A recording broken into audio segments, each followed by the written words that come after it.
अस्सलामुअलैकुम दोस्तों, मैं काशिफ हुसैन संधू ਤੁਹਾਡੀ ਖidmat ਤੇ ਚਰਚ ਕਰ ਰਿਹਾ। ਦੋਸਤੋ, ਮੈਂ ਅੱਜ ਪੰਜਾਬੀ ਤਾਰੀਖ ਜਿਹੜੀ ਸਾਨੂੰ ਪੜ੍ਹਾਈ ਜਾਂਦੀ ਹੈ, ਆਮ ਤੌਰ ਤੇ ਸਾਨੂੰ ਦੱਸੀ ਜਾਂਦੀ ਹੈ, ਉਹ ਤਾਂ ਸਾਡੇ ਸਾਹਮਣੇ ਰਹਿੰਦੀ ਹੈ, ਲੇਕਿਨ ਮੈਂ ਤੁਹਾਨੂੰ ਤਸਵੀਰ ਦੇ ਕੋਈ ਦੂਜੇ ਪਹਿਲੂ, ਕੋਈ ਦੂਜੇ ਰੁਖ ਵੀ ਦਿਖਾਉਣਾ ਚਾਹੁੰਦਾ।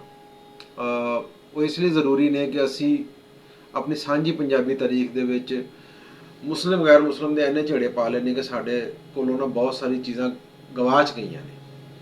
ਸਾਂਝੇ ਪੰਜਾਬ ਦੇ ਵਿੱਚ ਸਭ ਕੁਝ ਭੈੜਾ ਹੀ ਨਹੀਂ ਸੀ, ਬਹੁਤ ਕੁਝ ਚੰਗਾ ਸੀ, ਬਲਕਿ ਜ਼ਿਆਦਾ ਕੁਝ ਚੰਗਾ ਹੀ ਸੀ। ਉਹ ਜਿਹੜਾ ਜ਼ਿਆਦਾ ਕੁਝ ਚੰਗਾ ਸੀ ਉਹਦੀ ਕੁਝ ਤਸਵੀਰਾਂ ਮੈਂ ਤੁਹਾਨੂੰ ਵਿਖਾਉਣਾ ਚਾਹੁੰਦਾ। ਦੋਸਤੋ, ਇਸੇ ਸਿਲਸਿਲੇ ਦੇ ਵਿੱਚ ਮੈਂ ਇੱਕ ਸੀਰੀਜ਼ ਲੈ ਕੇ ਤੁਹਾਡੇ ਕੋਲ ਹਾਜ਼ਰ ਹੋਇਆ। ਉਹ ਹੈ ਰਣਜੀਤ ਸਿੰਘ ਦੇ ਮੁਸਲਮਾਨ ਜਰਨੈਲ। ਇਹ ਬੜਾ ਆਖਿਆ ਜਾਂਦਾ ਹੈ ਕਿ ਸਾਡੇ ਇੱਥੇ ਮੁਸਲਿਮ ਗੈਰ ਮੁਸਲਿਮ ਦੇ ਝਗੜੇ ਨੂੰ ਬਹੁਤ ਡਿਸਕਸ ਕੀਤਾ ਜਾਂਦਾ ਹੈ, ਤੇ ਮੈਂ ਸਿਰਫ ਇਹ ਤੁਹਾਨੂੰ ਦੱਸਣਾ ਚਾਹੁੰਦਾ ਕਿ ਗੱਲ ਉਨੀ ਵੀ ਬੁਰੀ ਨਹੀਂ ਸੀ ਜਿੰਨੀ ਅਸੀਂ ਸਮਝ ਲਈ ਹੋਈ ਹੈ। ਹਕੀਕਤ ਕਹਿੰਦੇ ਨੇ ਹਮੇਸ਼ਾ ਬਲੈਕ ਐਂਡ ਵਾਈਟ 'ਚ ਨਹੀਂ ਹੁੰਦੀ, ਗ੍ਰੇ ਏਰੀਆ 'ਚ ਹੁੰਦੀ ਹੈ, ਤੇ ਮੈਂ ਤੁਹਾਨੂੰ ਗ੍ਰੇ ਏਰੀਆ ਵਿਖਾਉਣਾ ਚਾਹੁੰਦਾ। ਦੋਸਤੋ, ਮਹਾਰਾਜਾ ਰਣਜੀਤ ਸਿੰਘ ਜਿਹੜੇ ਸਨ, ਉਹਨਾਂ ਦੇ ਬਹੁਤ ਸਾਰੇ ਮੁਸਲਮਾਨ ਜਰਨੈਲ ਵੀ ਸਨ। ਅਸੀਂ ਉਹਨਾਂ ਨੂੰ ਕਹਿੰਦੇ ਸਿੱਖਾਂ ਦੀ ਹਕੂਮਤ ਔਰ ਖਾਲਸਾ ਹਕੂਮਤ, ਲੇਕਿਨ ਗੱਲ ਇਹ ਹੈ ਕਿ ਉਹਦੇ ਵਿੱਚ ਹਿੰਦੂ ਵੀ ਸਨ, ਸਿੱਖ ਵੀ ਸਨ, ਈਸਾਈ ਵੀ, ਮੁਸਲਮਾਨ ਵੀ। ਉਸ ਐਡਮਿਨਿਸਟ੍ਰੇਸ਼ਨ ਜਾਂ ਉਸ ਦਰਬਾਰ ਦੇ ਵਿੱਚ ਬਹੁਤ ਸਾਰੇ ਲੋਕ ਹਿੱਸਾ ਲੈਂਦੇ ਸਨ, ਔਰ ਸਿਆਸੀ ਅਮੂਰ ਵਿੱਚ ਤਾਸੁਬ ਜਿਹੜਾ ਹੈ ਉਹ ਰਵਾ ਨਹੀਂ ਸੀ ਰੱਖਿਆ ਜਾਂਦਾ। ਉਹਦੇ ਵਿੱਚ ਸਿਰਫ ਅਹਿਲੀਅਤ ਦੇਖੀ ਜਾਂਦੀ ਸੀ। ਰਣਜੀਤ ਸਿੰਘ ਨੂੰ ਜਾਂ ਦਰਬਾਰ ਨੂੰ ਅਗਰ ਇਹ ਲੱਗਦਾ ਸੀ ਕਿ ਕਿਸੇ ਬੰਦੇ 'ਚ ਅਹਿਲੀਅਤ ਹੈ, ਉਹ ਮਜ਼ਹਬ ਦੇਖੇ ਬਿਨਾਂ ਉਸ ਬੰਦੇ ਨੂੰ ਹਾਇਰ ਕਰ ਲੈਂਦੇ ਸਨ ਔਰ ਫਿਰ ਉਹਨੂੰ ਇਸਤੇਮਾਲ ਕਰਦੇ ਸਨ। ਇਸੇ ਸਿਲਸਿਲੇ ਵਿੱਚ ਦੋਸਤੋ, ਅੱਜ ਮੈਂ ਜਿਹੜਾ ਰਣਜੀਤ ਸਿੰਘ ਦਾ ਪਹਿਲਾ ਜਰਨੈਲ, ਮੁਸਲਮਾਨ ਜਰਨੈਲ ਚੁਣਿਆ, ਉਹਦਾ ਨਾਮ ਹੈ ਸ਼ੇਖ ਮੁਹਈਯੁੱਦੀਨ।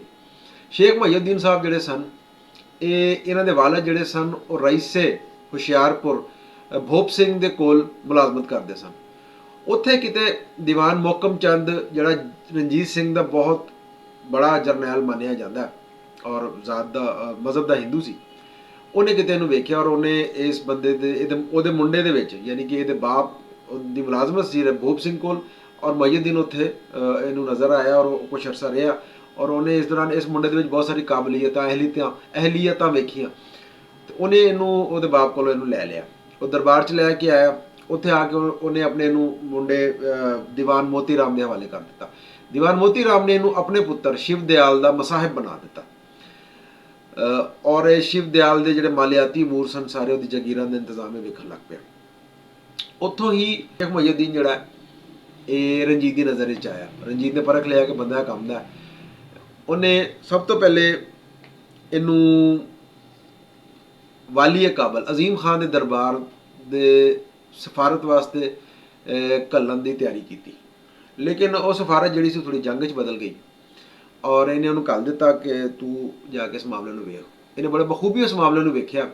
ਇਹਨੇ ਸਿਰਫ ਅਜ਼ੀਮ ਖਾਨ ਦੇ ਪੀਰ ਨੂੰ ਤੇ ਉਹਦੇ ਭਰਾ ਯਾਰ ਮੁਹੰਮਦ ਨੂੰ ਰਿਸ਼ਵਤ ਦੇ ਕੇ, ਪੈਸੇ ਦੇ ਕੇ ਇਹਨੇ ਰਾਜ਼ੀ ਕਰ ਲਿਆ, ਉਹਨਾਂ ਨੂੰ ਆਰਾਮ ਕਰ ਲਿਆ, ਤੇ ਇਸ ਤਰ੍ਹਾਂ ਉਹ ਜੰਗ ਵੀ ਟਲ ਗਈ ਔਰ ਪਿਸ਼ਾਵਰ ਤੇ ਲਾਹੌਰ ਦਰਬਾਰ ਦਾ ਕਬਜ਼ਾ ਵੀ ਬਰਕਰਾਰ ਰਿਹਾ। ਉਸ ਤੋਂ ਬਾਅਦ ਜਿਹੜੀ ਦੂਸਰੀ ਇਹਦੇ ਜ਼ਿੰਮੇ ਖਿਦਮਤ ਵੱਡੀ ਲਾਈ ਗਈ, ਉਹ ਸੀ ਕਾਬਲ ਦੇ ਦਰਬਾਰ ਵਿੱਚ ਬਤੌਰ ਸਫੀਰ। ਇਹਨੇ ਉਹ ਖਿਦਮਤ ਦੀ ਬੜੀ ਖੂਬਸੂਰਤੀ ਨਾਲ ਨਿਭਾਈ ਆਪਣੀ। ਉਸ ਤੋਂ ਬਾਅਦ ਦੋਸਤੋ, ਇਹਨੇ ਕਾਫੀ ਅਹਿਮ ਕੰਮ ਜਿਹੜੇ ਨੇ ਲਾਹੌਰ ਦਰਬਾਰ ਵਾਸਤੇ ਅੰਜਾਮ ਦਿੱਤੇ।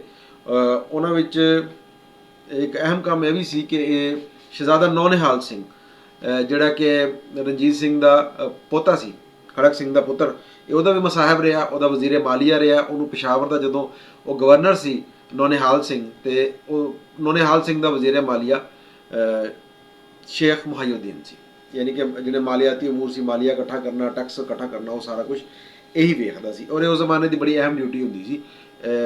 ਵਜ਼ਾਰਤ ਖਾਰਜਾ ਤੋਂ ਬਾਅਦ ਦੂਸਰੀ ਅਹਿਮ ਤਰੀਨ ਡਿਊਟੀ ਵਜ਼ੀਰ ਮਾਲੀਆ ਦੀ ਹੁੰਦੀ ਸੀ। ਦੋਸਤੋ, ਇਹ 1823 ਦੇ ਵਿੱਚ ਇਹ ਖਾਨਦਾਨ ਮੁਲਾਜ਼ਮਤ ਵਿੱਚ ਆਇਆ, ਤੇ 1848 ਤੱਕ ਜਦੋਂ ਤੱਕ ਲਾਹੌਰ ਦਰਬਾਰ ਬਰਖਾਸਤ ਨਹੀਂ ਹੋਇਆ, ਇਹ ਮੁਲਾਜ਼ਮਤ ਰਿਹਾ। ਇਨ ਤਕਰੀਬਨ ਤੁਸੀਂ ਕਹਿ ਸਕਦੇ ਹੋ ਇਹਨਾਂ ਨੇ 25-26 ਸਾਲ ਲਾਹੌਰ ਦਰਬਾਰ ਦੇ ਵਿੱਚ ਮੁਲਾਜ਼ਮਤ ਕੀਤੀ ਔਰ ਬੜੇ ਠਾਠ ਨਾਲ ਹੁਕੂਮਤ ਕੀਤੀ। 1839 ਵਿੱਚ ਜਲੰਧਰ ਦੁਆਬਾ ਜਿਹੜਾ ਹੈ, ਇੱਥੇ ਇਹਨਾਂ ਨੂੰ ਸ਼ੇਖ ਮੁਹਈਯੁੱਦੀਨ ਨੂੰ ਗਵਰਨਰ ਬਣਾ ਦਿੱਤਾ ਗਿਆ। ਇਸ ਗਵਰਨਰੀ ਦੇ ਦੌਰਾਨ ਹੀ ਇਹਨੇ ਜਨਰਲ ਵੈਂਚੂਰਾ, ਜਿਹੜਾ ਫਰਾਂਸੀਸੀ ਜਰਨੈਲ ਸੀ ਰਣਜੀਤ ਸਿੰਘ ਦਾ, ਉਹਦੇ ਨਾਲ ਰਲ ਕੇ ਅੱਜ ਦਾ ਹਿਮਾਚਲ ਪ੍ਰਦੇਸ਼, ਜਿਹੜਾ ਉਸ ਵੇਲੇ ਪਹਾੜੀ ਰਾਜਪੂਤਾਂ ਦਾ ਇਲਾਕਾ ਕਹਿਲਾਇਆ ਜਾਂਦਾ ਸੀ, ਉੱਥੋਂ ਜਾ ਕੇ ਇਹਨੇ ਜੰਗਾਂ ਕਰਕੇ ਤਾਂ ਮਾਲੀਆ ਜਿਹੜਾ 2 ਸਾਲ ਤੋਂ ਰੁਕਿਆ ਸੀ ਉਹ ਵਸੂਲ ਕੀਤਾ। ਉਹ ਵਸੂਲ ਕਰਨ ਤੋਂ ਬਾਅਦ ਇਹਦੇ ਜ਼ਿੰਮੇ ਦੂਸਰਾ ਅਹਿਮ ਤਰੀਨ ਕੰਮ ਜਿਹੜਾ ਲੱਗਾ, ਉਹ ਸੀਗਾ ਕਸ਼ਮੀਰ ਦੀ ਬਗਾਵਤ ਨੂੰ ਫਰੋਹ ਕਰਨਾ। ਇਹਨੇ ਗੁਲਾਬ ਸਿੰਘ ਡੋਗਰਾ ਜਿਹੜਾ ਜੰਮੂ ਦਾ ਹਾਕਮ ਸੀ ਉਹਦੇ ਨਾਲ ਰਲ ਕੇ ਆਪਣੀ ਫੌਜਾਂ ਲਿਜਾ ਕੇ ਤੇ ਕਸ਼ਮੀਰ ਦੀ ਬਗਾਵਤ ਜਿਹੜੀ ਹੈ ਉਹਨੂੰ ਰੋਕਿਆ। ਇਹਦੀ ਜਿਹੜੀ ਆਪਣੀ ਫੌਜ ਸੀ, ਆਪਣੀ ਬਟਾਲੀਅਨ ਸੀ, ਉਹ ਜ਼ਿਆਦਾਤਰ ਮੁਸਲਮਾਨ ਸਿਪਾਹੀਆਂ ਤੇ ਮੁਸ਼ਤਮਿਲ ਸੀ। ਗੁਲਾਬ ਸਿੰਘ ਡੋਗਰਾ ਦੀ ਜਿਹੜੀ ਬਟਾਲੀਅਨ ਸੀਗੀ ਉਹ ਪਹਾੜੀ ਰਾਜਪੂਤ ਡੋਗਰਿਆਂ ਤੇ ਮੁਸ਼ਤਮਿਲ ਸੀ। ਉਹਨਾਂ ਨੇ ਰਲ ਕੇ ਇਸ ਬਗਾਵਤ ਨੂੰ ਖਤਮ ਕਰ ਦਿੱਤਾ। ਇਸ ਤੋਂ ਬਾਅਦ ਇਹ ਉਸ ਇਲਾਕੇ ਦੇ ਵਿੱਚ ਜੰਮੂ ਤੇ ਕਸ਼ਮੀਰ ਦੇ ਵਿੱਚ ਇਹ ਐਜ਼ ਅ ਨਾਇਬ, ਗੁਲਾਬ ਸਿੰਘ ਡੋਗਰਾ ਦਾ ਐਜ਼ ਅ ਨਾਇਬ ਯਾਨੀ ਕਿ ਉੱਥੇ ਮੁਤੱਯਨ ਹੋ ਗਿਆ। ਇਹ ਯਾਦ ਰੱਖਣ ਦੀ ਗੱਲ ਹੈ ਕਿ ਕਸ਼ਮੀਰ ਦੇ ਵਿੱਚ ਉਸ ਬਗਾਵਤ ਦੇ ਦੌਰਾਨ ਜਿਹੜੀ ਮਕਾਮੀ ਲੋਕਾਂ ਨੇ ਬਰਪਾ ਕੀਤੀ ਸੀ, ਮੇਹਾ ਸਿੰਘ ਨਾਮੀ ਗਵਰਨਰ ਜਿਹੜਾ ਸੀਗਾ ਲਾਹੌਰ ਦਰਬਾਰ ਦਾ, ਉਹ ਮਾਰਿਆ ਗਿਆ ਸੀ। ਤੇ ਇਹ ਬੜੀ ਅਹਿਮ ਅਚੀਵਮੈਂਟ ਸੀ ਜਿਹੜੀ ਸ਼ੇਖ ਮੁਈਉਦੀਨ ਨੂੰ ਤੇ ਗੁਲਾਬ ਸਿੰਘ ਡੋਗਰਾ ਨੂੰ ਹਾਸਲ ਹੋਈ ਕਿ ਇਹਨਾਂ ਨੇ ਇੱਕ ਬਾਗੀ ਇਲਾਕੇ ਦੇ ਵਿੱਚ ਜਿਹੜਾ ਇੰਨਾ ਜ਼ਿਆਦਾ ਬਾਗੀ ਹੋ ਚੁੱਕਿਆ ਸੀ ਕਿ ਥਾਂ ਥਾਂ 'ਤੇ ਬਗਾਵਤਾਂ ਫੁੱਟ ਪਈਆਂ ਸਨ, ਇਹਨਾਂ ਨੇ ਜਾ ਕੇ ਉਹਨੂੰ ਕਵਰ ਕੀਤਾ। ਕਵਰ ਕਰਨ ਤੋਂ ਬਾਅਦ ਇਹਨਾਂ ਨੇ ਮੁਈਉਦੀਨ ਸਾਹਿਬ ਜਿਹੜੇ ਨੇ ਇਹਨਾਂ ਨੇ ਉੱਥੇ ਇੱਕ ਮੁਕਾਮੀ ਫੌਜ ਤਿਆਰ ਕੀਤੀ ਜਿਹਦੇ ਵਿੱਚ ਇਹਨਾਂ ਨੇ ਮੁਕਾਮੀ ਕਸ਼ਮੀਰੀ ਮੁਸਲਮਾਨ ਭਰਤੀ ਕੀਤੇ ਔਰ ਡੋਗਰਾ ਰਾਜਪੂਤ ਜਿਹੜੇ ਸਨ ਉਹਨਾਂ ਦੇ ਵੀ ਕੋਈ ਸਿਪਾਹੀ ਭਰਤੀ ਕਰਕੇ ਇੱਕ ਮੁਸ਼ਤਰਕਾ ਮੁਕਾਮੀ ਫੌਜ ਜਿਹੜੀ ਹੈ ਕਸ਼ਮੀਰ ਵਾਸਤੇ ਤਿਆਰ ਕੀਤੀ ਤਾਂ ਕਿ ਬਗਾਵਤ ਦੀ ਸ਼ਕਲ ਦੇ ਵਿੱਚ ਮੁਕਾਮੀ ਫੌਜ ਕੋਲੋਂ ਹੀ ਮਦਦ ਲੈ ਕੇ ਕੋਈ ਮਸਾਇਲ ਹੋਣ ਤੇ ਉਹ ਹੱਲ ਕੀਤੇ ਜਾ ਸਕਣ। ਇਸ ਦੌਰਾਨ ਦੋਸਤੋ ਇਹਦਾ ਪੁੱਤਰ ਜਿਹੜਾ ਇਮਾਮਦੀਨ ਸੀ, ਸ਼ੇਖ ਇਮਾਮਦੀਨ, ਉਹ ਨਾਜ਼ਮ ਜਲੰਧਰ ਹੋ ਗਿਆ ਸੀ। ਹੁਣ ਇੱਕੋ ਟਾਈਮ ਦੇ ਵਿੱਚ ਪਿਓ ਜਿਹੜਾ ਸੀ ਉਹ ਕਸ਼ਮੀਰ ਦਾ ਨਾਇਬ ਗਵਰਨਰ ਸੀ ਤੇ ਪੁੱਤਰ ਜਿਹੜਾ ਸੀਗਾ ਉਹ ਜਲੰਧਰ ਦੁਆਬੇ ਦਾ ਗਵਰਨਰ ਸੀ। ਇਹ ਜਿਹੜੀ ਕਸ਼ਮੀਰ ਬਗਾਵਤ ਸੀ ਦੋਸਤੋ, ਇਹ ਕਾਫੀ ਖਿਲਰੀ ਹੋਈ ਬਗਾਵਤ ਸੀ। ਇਹ ਹਜ਼ਾਰੇ ਤੱਕ ਜਿਹੜਾ ਸਾਡਾ ਅੱਜ ਦਾ ਹਜ਼ਾਰਾ ਤੱਕ ਚਲੀ ਗਈ ਸੀ, ਇਹ ਪੂਰੇ ਕਸ਼ਮੀਰ ਔਰ ਹਜ਼ਾਰਾ ਤੱਕ ਗਈ। ਫਿਰ ਕਾਫੀ ਬੜੀ ਬਗਾਵਤ ਸੀ।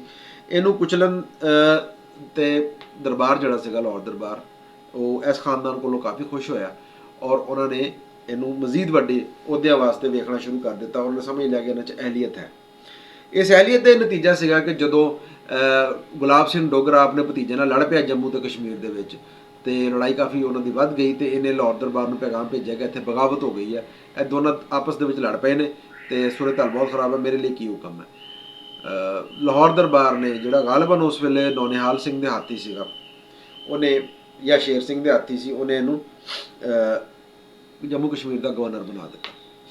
ਗੁਲਾਬ ਸਿੰਘ ਨੂੰ ਹਟਾ ਕੇ ਇਹਨੂੰ ਬਕਾਇਦਾ ਗਵਰਨਰੀ ਇਹਦੇ ਹਵਾਲੇ ਕਰ ਦਿੱਤੀ। ਇਹ ਨਾਇਬ ਗਵਰਨਰੀ ਤੋਂ ਗਵਰਨਰੀ ਦੇ ਅਹੁਦੇ ਤੇ ਚਲਾ ਗਿਆ।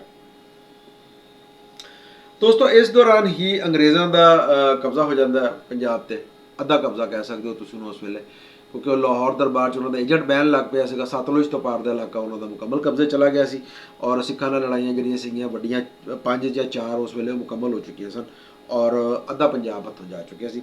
ਇਸ ਦੌਰਾਨ ਹੀ ਲਾਹੌਰ ਦਰਬਾਰ 'ਚ ਕਾਫੀ ਸਾਜ਼ਿਸ਼ਾਂ ਹੋਣੀਆਂ ਸ਼ੁਰੂ ਹੋਈਆਂ ਔਰ ਲਾਹੌਰ ਦਰਬਾਰ ਦਾ ਇੱਕ ਜਿਹੜਾ ਅਮੀਰਾਂ ਦਾ ਤਬਕਾ ਸੀਗਾ, ਉਮਰਾ ਦਾ ਤਬਕਾ ਸੀ, ਵਜ਼ੀਰਾਂ ਦਾ ਤਬਕਾ ਸੀ, ਉਹ ਅੰਗਰੇਜ਼ਾਂ ਦਾ ਅੰਦਰੋਂ ਹਾਮੀ ਹੋ ਗਿਆ ਸੀ। ਉਹਦੇ ਵਿੱਚ ਮੁਈਉਦੀਨ ਵੀ ਸ਼ਾਮਿਲ ਸੀ। ਇਸੇ ਚੱਕਰ ਦੇ ਵਿੱਚ ਆਖਿਆ ਜਾਂਦਾ ਕਿ ਇਹਨੂੰ ਜ਼ਹਿਰ ਦੇ ਦਿੱਤਾ ਗਿਆ ਦੂਸਰੇ ਗਰੁੱਪ ਵੱਲੋਂ ਔਰ ਇਹ ਮਾਰਿਆ ਗਿਆ, ਲੇਕਿਨ ਇਹਦੇ ਪੁੱਤਰ ਨੂੰ ਇਹਦੀ ਥਾਂ ਦੇ ਉੱਤੇ ਕਸ਼ਮੀਰ ਦਾ ਗਵਰਨਰ ਬਣਾ ਦਿੱਤਾ ਗਿਆ। ਇਮਾਮੁਦੀਨ, ਸ਼ੇਖ ਇਮਾਮੁਦੀਨ ਜਿਹੜਾ ਜਦੋਂ ਕਸ਼ਮੀਰ ਦਾ ਗਵਰਨਰ ਬਣਿਆ ਤਾਂ ਬੜਾ ਅਹਿਮ ਮੌਕਾ ਸੀਗਾ ਕਿਉਂਕਿ ਅੰਗਰੇਜ਼ਾਂ ਨੇ ਜੰਮੂ ਕਸ਼ਮੀਰ ਗੁਲਾਬ ਸਿੰਘ ਡੋਗਰੇ ਨੂੰ ਵੇਚ ਦਿੱਤਾ ਸੀ ਔਰ ਗੁਲਾਬ ਸਿੰਘ ਡੋਗਰਾ ਜਦੋਂ ਕਸ਼ਮੀਰ ਦਾ ਕਬਜ਼ਾ ਲੈਣ ਲਈ ਗਿਆ ਤੇ ਮਜ਼ੇ ਦੀ ਗੱਲ ਇਹ ਹੈ ਕਿ ਸ਼ੇਖ ਇਮਾਮੁਦੀਨ ਨੇ ਕਬਜ਼ਾ ਦੇਣ ਤੋਂ ਇਨਕਾਰ ਕਰਤਾ। ਕਿਹਾ ਜਾਂਦਾ ਹੈ ਕਿ ਲਾਹੌਰ ਦਰਬਾਰ ਦੇ ਵਿੱਚ ਕੋਈ ਗਰੁੱਪ ਐਸਾ ਸੀ ਗੁਲਾਬ ਸਿੰਘ ਡੋਗਰੇ ਦਾ ਮੁਖਾਲਫ ਜਿਹਨੇ ਇਹਨੂੰ ਰੋਕਿਆ ਤੇ ਇਹਨੇ ਕਬਜ਼ਾ ਨਹੀਂ ਦਿੱਤਾ। ਜਦੋਂ ਇਹਨੇ ਕਬਜ਼ਾ ਨਹੀਂ ਦਿੱਤਾ ਤੇ ਉਹਦੇ ਨਤੀਜੇ ਦੇ ਵਿੱਚ ਫਿਰ ਅੰਗਰੇਜ਼ੀ ਫੌਜ ਨੂੰ ਖੁਦ ਉੱਥੇ ਜਾਣਾ ਪਿਆ ਔਰ ਫਿਰ ਇਹਨੇ ਹਥਿਆਰ ਪਾ ਦਿੱਤੇ। ਲੇਕਿਨ ਬਹਰਹਾਲ ਇਹਦੀ ਦਲੇਰੀ, ਜਵਾਨਮਰਦੀ ਤੇ ਵਫਾਦਾਰੀ ਗਿਣੀ ਜਾਂਦੀ ਹੈ ਕਿ ਇਹਨੇ ਕਸ਼ਮੀਰ ਦਾ ਇੱਕ ਸੂਬੇ ਦਾ ਕਬਜ਼ਾ ਜਿਹੜਾ ਸੀ, ਪੰਜਾਬ ਦੇ ਇੱਕ ਸੂਬੇ ਦਾ ਕਬਜ਼ਾ, ਉਹ ਦੇਣ ਤੋਂ ਇਨਕਾਰ ਕਰ ਦਿੱਤਾ ਸੀ। ਇਹ ਇਹਦੀ ਇੱਕ ਅਚੀਵਮੈਂਟ ਗਿਣੀ ਜਾਂਦੀ ਹੈ। ਉਸ ਤੋਂ ਬਾਅਦ ਫਿਰ ਬਹਰਹਾਲ ਅੰਗਰੇਜ਼ਾਂ ਨੇ ਇਹਨੂੰ ਕੋਈ ਸਜ਼ਾ ਤਾਂ ਨਹੀਂ ਦਿੱਤੀ ਔਰ ਇਹਦਾ ਸਟੇਟਸ ਜਿਹੜਾ ਸੀਗਾ ਉਹ ਤਕਰੀਬਨ ਬਹਾਲ ਕਰ ਦਿੱਤਾ ਗਿਆ। ਦੋਸਤੋ ਮੈਂ ਮੁਖਤਸਰਨ ਤੁਹਾਨੂੰ ਇੱਕ ਬੜਾ ਜਰਨੈਲ ਸੀ ਜਿਹੜਾ ਰਣਜੀਤ ਸਿੰਘ ਦਾ, ਉਹਦੇ ਬਾਰੇ ਤੁਹਾਨੂੰ ਦੱਸਿਆ ਔਰ ਟਾਈਮ 'ਚ ਕੋਈ ਥੋੜ੍ਹਾ ਜਿਹਾ ਸਾਡੇ ਕੋਲ ਮੌਜੂਦ ਹੈ ਤੇ ਮੈਂ ਤੁਹਾਨੂੰ ਇੱਕ ਹੋਰ ਜਰਨੈਲ ਜਿਹੜਾ ਸੀ ਉਹਦਾ ਵੀ ਮਾੜਾ ਜਿਹਾ ਤੁਹਾਨੂੰ ਥੋੜ੍ਹਾ ਜਿਹਾ ਉਹਦਾ ਤਾਰਫ ਤੁਹਾਡੇ ਨਾਲ ਕਰਵਾ ਦਿਆਂ। ਦੋਸਤੋ ਇਹ ਯਾਦ ਰੱਖਣ ਦੀ ਗੱਲ ਹੈ ਕਿ ਮੈਂ ਤੁਹਾਨੂੰ ਤੋਪਖਾਨੇ ਦੇ ਅਫਸਰ ਜਿਹੜੇ ਮੁਸਲਮਾਨ ਸਨ ਵੱਡੇ ਵੱਡੇ, ਉਹਨਾਂ ਦਾ ਤੇ ਪਿਛਲੀ ਵੀਡੀਓ 'ਚ ਵੀ ਸਾਰਾ ਕੁਝ ਦੱਸ ਹੀ ਚੁੱਕਿਆ, ਲੇਕਿਨ ਫਿਰ ਵੀ ਇੱਕ ਜਰਨੈਲ ਤੋਪਖਾਨੇ ਦਾ ਜਿਹੜਾ ਉਹਦਾ ਜ਼ਿਕਰ ਅਗਰ ਜ਼ਿਮਨਨ ਆ ਜਾਵੇ ਤਾਂ ਕੋਈ ਹਰਜ ਨਹੀਂ ਹੈ। ਥੋੜ੍ਹਾ ਜਿਹਾ ਟਾਈਮ ਸਾਡੇ ਕੋਲ ਹੈ। ਇਹਦਾ ਨਾਮ ਸੀ ਇਮਾਮ ਸ਼ਾਹ। ਇਹ ਨਾਦਰ ਸ਼ਾਹ ਦੇ ਨਾਲ ਜਦੋਂ ਨਾਦਰ ਸ਼ਾਹ ਨੇ ਹਮਲਾ ਕੀਤਾ ਬਰ ਸਗੀਰ ਤੇ ਇੱਥੇ ਆਇਆ, ਅਵਧ ਦੇ ਵਿੱਚ, ਅਵਧ ਦੀ ਜਿਹੜੀ ਰਿਆਸਤ ਸੀ ਉਹਦੇ ਵਿੱਚ ਜਾ ਕੇ ਇਹਨੇ ਮੁਲਾਜ਼ਮਤ ਲੱਭਣ ਦੀ ਕੋਸ਼ਿਸ਼ ਕੀਤੀ। ਉੱਥੇ ਇਹਨੂੰ ਜਿਹੜੀ ਟ੍ਰੇਨੀ ਫੌਜ ਸੀ ਉਹਦਾ ਹਿੱਸਾ ਬਣਾਇਆ ਗਿਆ। ਜਦੋਂ ਕੰਮ ਸਿੱਖ ਲਿਆ ਤਾਂ ਮੁਲਾਜ਼ਮਤ ਇਹਨੂੰ ਨਹੀਂ ਲੱਭੀ। ਇਹ ਘੁੰਮਦਾ ਘੁਮਾਉਂਦਾ ਪੰਜਾਬ ਆਇਆ ਤੇ ਪੰਜਾਬ ਆ ਕੇ ਇਹਨੇ ਰਣਜੋਤ ਸਿੰਘ ਜਿਹੜਾ ਵਜ਼ੀਰਾਬਾਦ ਦਾ ਰਈਸ ਸੀਗਾ ਉਹਦੇ ਕੋਲ ਮੁਲਾਜ਼ਮਤ ਅਖਤਿਆਰ ਕਰ ਲਈ ਉਹਦੇ ਤੋਪਖਾਨੇ 'ਚ। ਲੇਕਿਨ ਰਣਜੋਤ ਸਿੰਘ ਦਾ ਜਦੋਂ ਇਲਾਕਾ ਰਣਜੀਤ ਦੇ ਹੱਥ ਲੱਗਾ ਤੇ ਇਹ ਵੀ ਨਾਲ ਰਣਜੀਤ ਦੇ ਹੱਥੇ ਚੜ੍ਹ ਗਿਆ ਤੇ ਰਣਜੀਤ ਦੇ ਨਾਲ ਰਲ ਕੇ ਇਹਨੇ ਬਹੁਤ ਸਾਰੀਆਂ ਲੜਾਈਆਂ ਲੜੀਆਂ ਰਣਜੀਤ ਸਿੰਘ ਦਾ ਇਹ ਬੜਾ ਪਸੰਦੀਦਾ ਤੋਪਖਾਨੇ ਦਾ ਜਰਨੈਲ ਸੀ। ਤੇ ਇਹ ਜਿਹੜਾ ਮਸ਼ਹੂਰ ਜਰਨੈਲ ਸੀ ਉਹਦਾ ਤੋਪਖਾਨੇ ਦਾ, ਇਹ ਜੰਗੇ ਸਭਰਾਓ, ਜਿਹੜੀ ਸਿੱਖ ਅੰਗਰੇਜ਼ ਜੰਗਾਂ ਦੇ ਵਿੱਚ ਬਹੁਤ ਬੜੀ ਲੜਾਈ ਮੰਨੀ ਜਾਂਦੀ ਹੈ, ਉਹਦੇ ਵਿੱਚ ਇਹ ਮਾਰਿਆ ਗਿਆ ਸੀਗਾ। ਇਹਦਾ ਪੁੱਤਰ ਸੀ ਇੱਕ ਮੁਹੰਮਦ ਸ਼ਾਹ, ਉਹ 18 ਸਾਲ ਦੀ ਉਮਰ ਦੇ ਵਿੱਚ ਉਹ ਵੀ ਆਪਣੇ ਪਿਓ ਦੀ ਥਾਂ ਕਮੀਦਾਨ ਬਣਿਆ, ਤੇ ਬਣਨ ਤੋਂ ਬਾਅਦ ਉਹਨੂੰ ਵੀ ਦਰਬਾਰ ਵੱਲੋਂ ਬੜੀਆਂ ਅਹਿਮ ਪੋਸਟਾਂ ਦਿੱਤੀਆਂ ਗਈਆਂ। ਉਹ ਪਿੰਡ ਦਾਦਨ ਖਾਨ ਹਸਨ ਅਬਦਾਲ ਤੇ ਹਜ਼ਾਰਾ ਦੇ ਇਲਾਕੇ ਦਾ ਉਹ ਨਾਜ਼ਮ ਆਲਾ ਰਿਹਾ। ਅੰਗਰੇਜ਼ਾਂ ਦੇ ਆਉਣ ਤੋਂ ਬਾਅਦ ਫਿਰ ਅੰਗਰੇਜ਼ਾਂ ਨੇ ਵੀ ਉਹਦੀ ਅਹਿਲੀਅਤ ਵੇਖਦੇ ਹੋਏ ਉਹਨੂੰ ਉਸ ਅਹੁਦੇ ਤੇ ਰੱਖਿਆ, ਤੇ ਉਹ ਅੰਗਰੇਜ਼ਾਂ ਦੀ ਮੁਲਾਜ਼ਮਤ ਵਿੱਚ ਵੀ ਉਹ ਉਸੇ ਇਲਾਕੇ ਦਾ ਨਾਜ਼ਮ ਆਲਾ ਕੰਮ ਕਰਨ ਲੱਗ ਪਿਆ।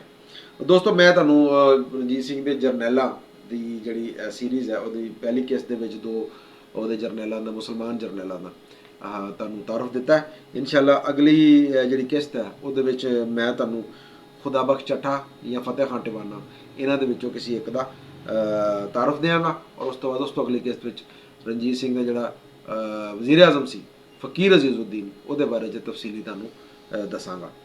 ਇਜਾਜ਼ਤ ਦਿਓ, ਕਿਸ਼ਤ ਇੱਥੇ ਮੁੱਕਦੀ ਹੈ। ਅੱਲਾ ਬੇਲੀ ਰੱਬ ਰਾਖਾ।